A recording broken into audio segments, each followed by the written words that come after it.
What's going on, guys? So I know learning music theory can be very daunting and, very distasteful for a lot of people. But if you have FL Studio and a keyboard, you've had music theory at your fingertips this whole entire time. In 2026, we're not running to use samples. We're not running to splice. We're not getting samples from our favorite loop packs. We're learning how to make melodies, and we're going to get in our bag and take more control of our creative process. Now, the two things that you need to start this journey is obviously going to be FL Studio first, and then secondly, you're going to need a keyboard. Doesn't really matter which keyboard you have. I would invite you to get a bigger keyboard, like a 49 key like I have. If your budget or your desk space only allows you to have a smaller one, that'll be just fine. The first thing you're going to do is navigate over to FL Studio's piano roll.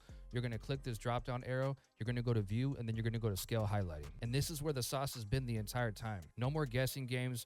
No more wondering if your 808's in key. No more wondering if the melody makes sense, because right here is literally the cheat sheet. Now, if you want to make a happier melody, you're going to use the major scales. There is a lot of music and a lot of songs right now in the industry that do use major, but if you're trying to make trap melodies, dark trap melodies, and like West Coast melodies and stuff like that, or just sad music in general, you're going to want to be in the minor scales. And there's a lot of minor scales, but the one in particular that we're going to focus on today is the minor natural. And if you're wondering what I'm talking about, this is the root note section. So you're going to pick your root note, which is A.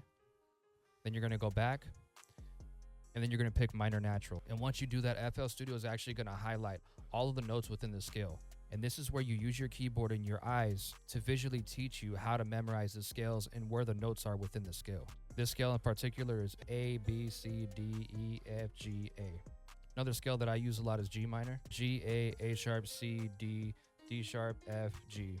And again, you're not going to learn these scales overnight. It's going to take you a couple hundred times of just literally playing through the scale before you memorize it, and you can start utilizing that scale to make your melodies. But this is going to be the best way if you don't have a music teacher, if you don't have a piano teacher, if you're not taking, music theory classes or courses online.